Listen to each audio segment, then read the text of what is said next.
Good evening, everyone, and welcome to this week's edition of the Coach O Show. My name is Ryan Beckman, along with Wildcat head football coach Chris Ostrowsky. Coming up on this week's show, we take a look back at another overtime thriller for the Wildcats. We'll talk with running back Jake Mayon and look ahead to the Wildcats matchup with Grand Valley State coming up this Saturday. But Coach, let's talk first of all, another week, another overtime thriller for you guys. Unfortunately, on the wrong end of this one, 47-41 triple overtime loss to Angelo State. But from a purely entertaining standpoint, I mean, that was one heck of a football game on Saturday. Yeah, you know, I just so proud of our players and their ability to persevere and believe and battle.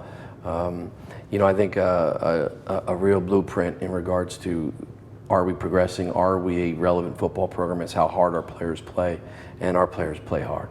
And I'm thrilled with their effort. Obviously, there's 4 or 5 plays in there where I wish we can get them back, and I think we've worked hard to correct those things this week. It's a game that we felt we should have won. There are no moral victories for us. Did you win or didn't you win? And we got to leave that one a winner. But I thought the Superior Dome was electric. The atmosphere was awesome. It was college football and all that college football should be. We'll look at it, and as you said, a play here, a play there you'd like back in some of the performances, but especially in that second half, everything really seemed to be clicking offensively, defensively, everything was going for you guys. Yeah, you know, I think our defense really set the stage, if you will. Julian Hornbeck made a phenomenal pick. We had him buried, you know, and it was playing that field position game and punting the ball over the 50 and doing the things good teams do, and then we had him backed up on a 3rd and long, and Julian had that great pick. And then it just snowballed, and we started to create some offensive momentum off the defensive momentum, and that's team, and that's all the things that you really feed off of each other. And yeah, we had a roll in there for about 7-8 minutes. And then at the end of regulation, Tyler Blackburn with a chance to redeem himself, that 49-yard field goal to send it to overtime. Yeah, Tyler's a strong-legged young man. If he can find consistency, he's a heck of a kicker. There's no question about it. I've seen him do that in practice 100 times. We all have, and I felt good about it. I was confident, and he hit it, and I'm proud of him, and I wouldn't hesitate to put him back out there. And as with you guys for the Wildcats, special teams always such a key for you guys. It's a critical part of the game for us, and Coach Maslowski does an amazing job coordinating that group, and we put an emphasis. We put our best players on special teams, and it was a kick we needed, Tyler needed, and we got it. Looking ahead to the reaction from the team after the loss, what was it like in the locker room? What was your guys' kind of mood after that? You know, I think the mood of the team in the locker room was somber. Yeah. You know, we're not a football team that celebrates almost winning, and these kids have worked really hard, and we knew how close we were. I would say it was first disappointment, and then you pull yourself together and you realize how special of a group this is, and you move on. All right, we'll take a break here on the Coach O Show. More on this game coming up in just a little bit, but when we come back, we'll talk with sophomore running back Jake Mayon. Stick with us here on the Coach O Show.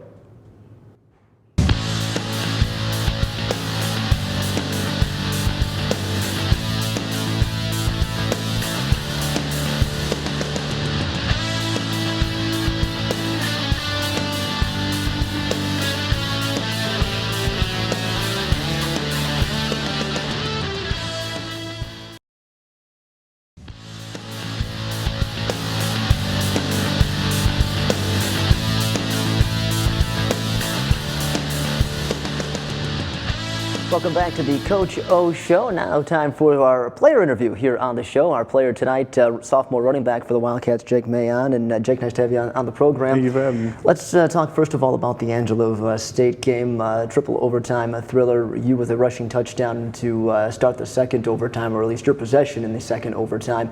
Talk to us a little bit about that game. Had to be a very physical and draining game for you guys. Most definitely, most definitely. It was very physical. We prepared very hard throughout the week. We knew they were going to be a hard team, very disciplined, and we just had to execute.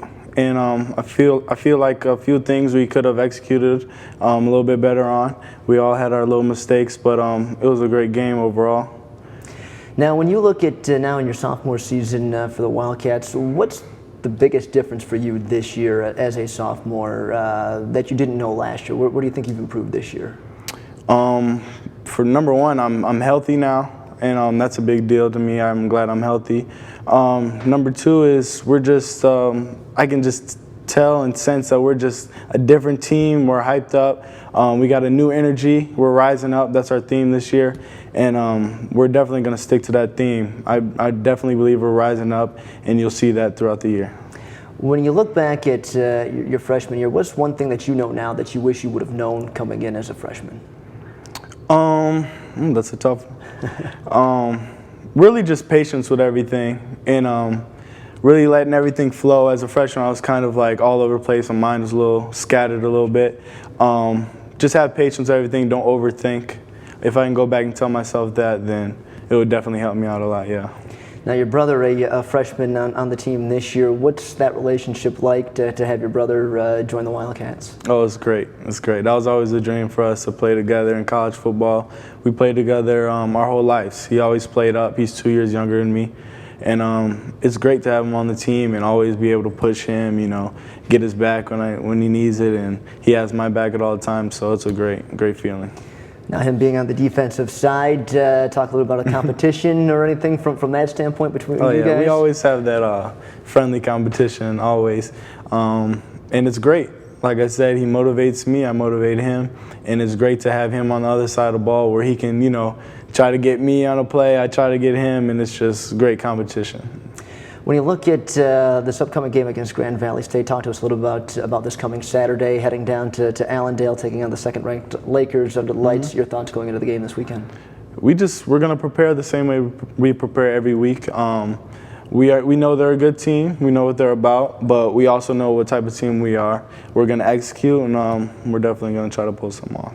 What kind of things are you looking for from yourself and from the rest of the team as you look ahead, if you were to say the big keys for this Wildcat team going through the rest of the regular season? I feel like if we just play hard throughout the whole game and not just have a good second half, how we're coming out a little slow.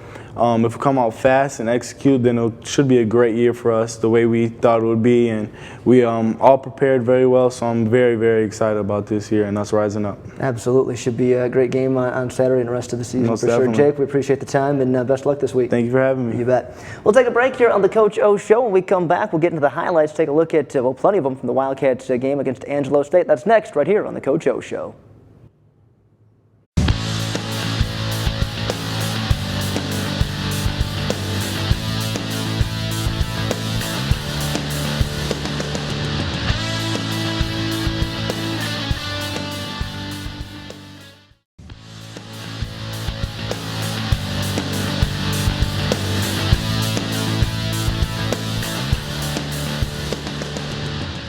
Back here on the Coach O Show, and time to take a look at highlights from the Wildcats' triple overtime game against Angelo State. And Coach, anytime you get a game go to 3 overtimes, there's going to be plenty of highlights and no shortage this week. No question. A great game, great atmosphere.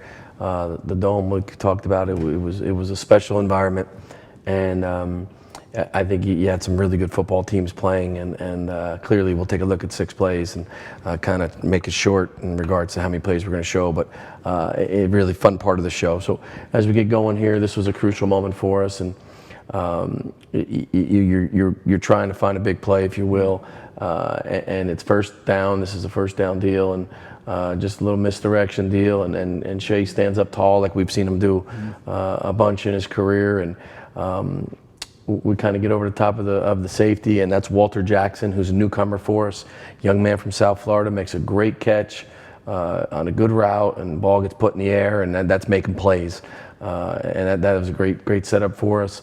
Consequently, on the next set of downs, we get ourselves where we got to go, and again, we talk about this view all the time, right? It kind of gives our offensive line a teaching tool in regards to protection and things of that nature.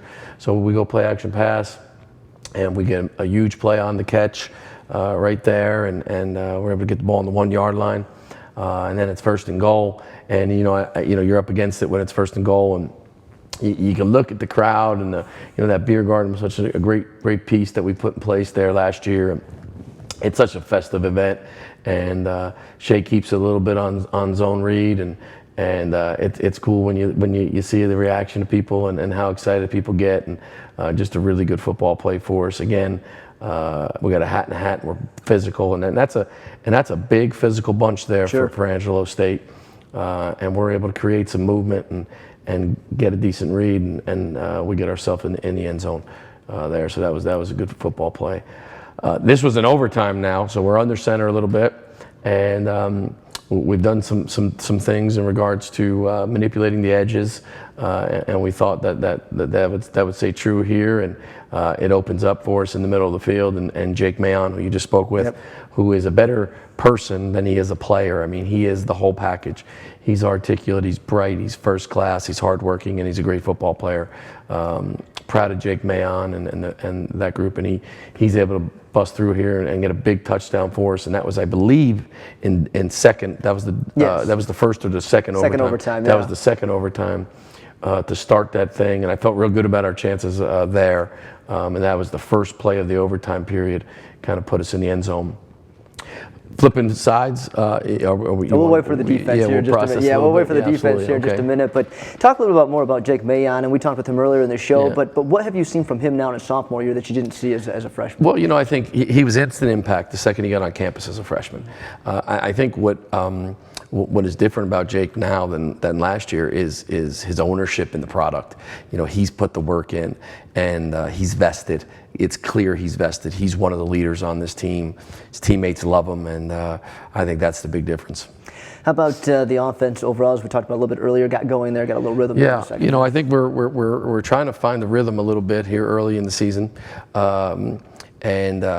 Jake helps us a great deal with that rhythm, and we'll continue to do the things that we think good offenses do: protect the football, run the football, and showcase a quarterback that can throw it. All right. We'll take a break, take a look at the defensive highlights when we come back.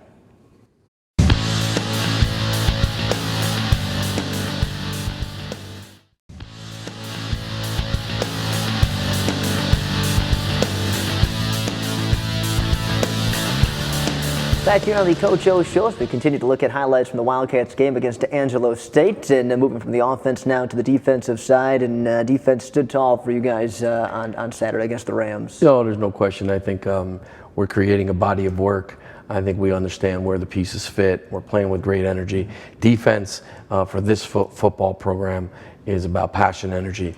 It's about a want to. It's about a pride in playing on that side of the ball. It's running to the football. It's playing with great effort, and it's a great group to see evolving from week to week, and they're going to continue to get better.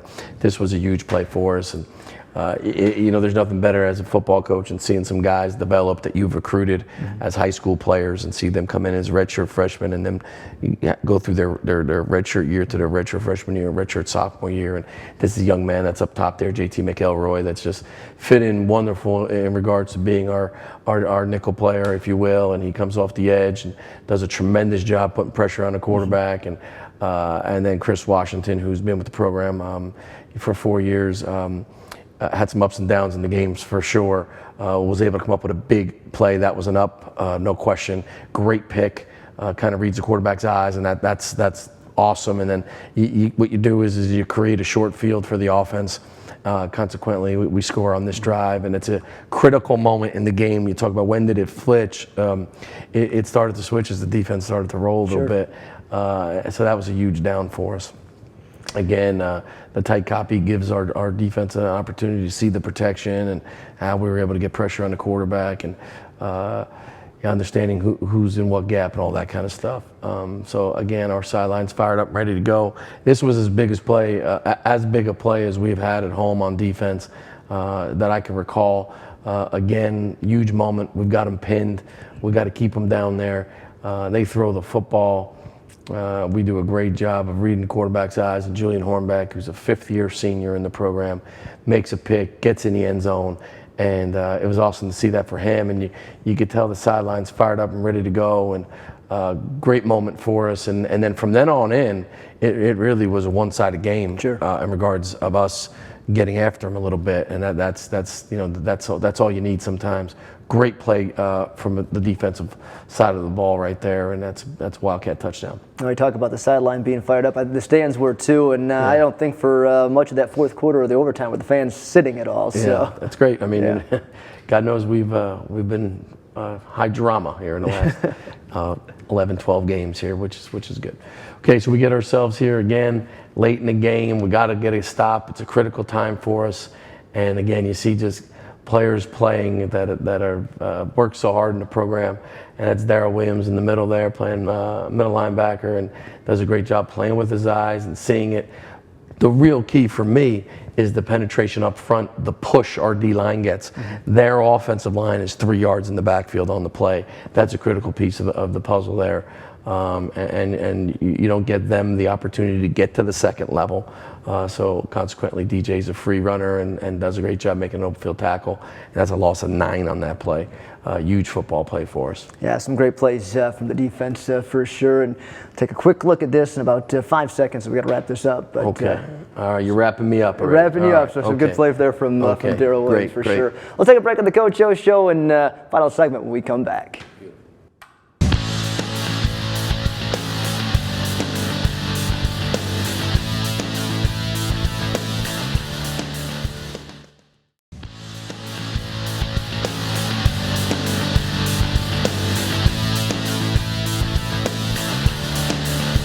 Well, we head to the final segment tonight on the Coach O Show. Put the Angelo State game behind us, and time to look ahead as the Wildcats get back into conference play. Coach, out on the road, and a good test for you guys this week, heading to Grand Valley State, up to number 2 this week in the top 25 poll are the Lakers.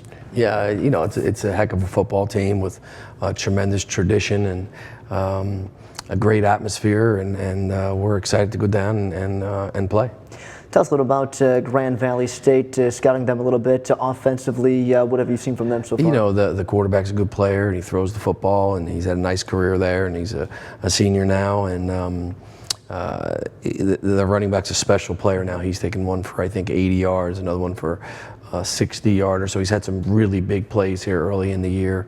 Both receivers are talented. They're big up front.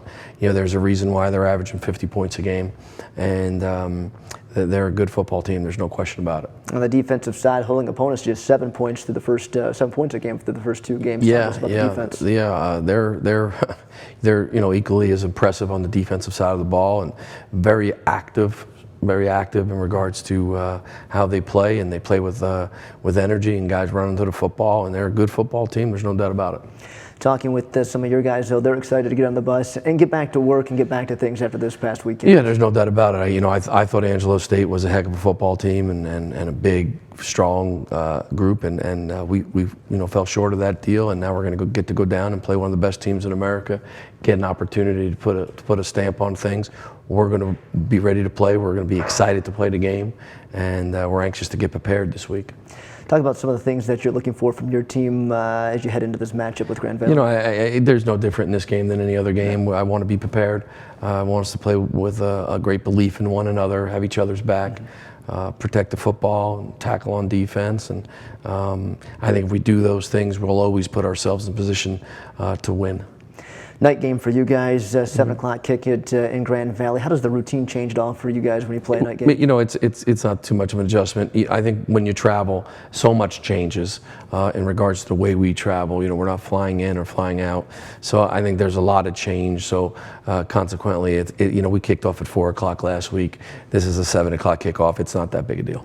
You guys getting out on the road and always some bonding and stuff for you guys when you hit the road. This is a close football team. I mean, they truly enjoy each other, and I think our coaches have been together, and it's a football family. You know, kind of the things that we used to work so hard at in regards to creating an atmosphere on the road, it kind of runs itself now. It takes care of itself. It's efficient. Players know what to expect. So, you know, it's a process, but it's not a process that's a grind. Absolutely. Coach, appreciate it, and best of luck on Saturday. Thank you. That's going to do it for this week's edition of the Coach O Show. Join us next week when we break down the Grand Valley State game. Thanks for tuning in, everybody.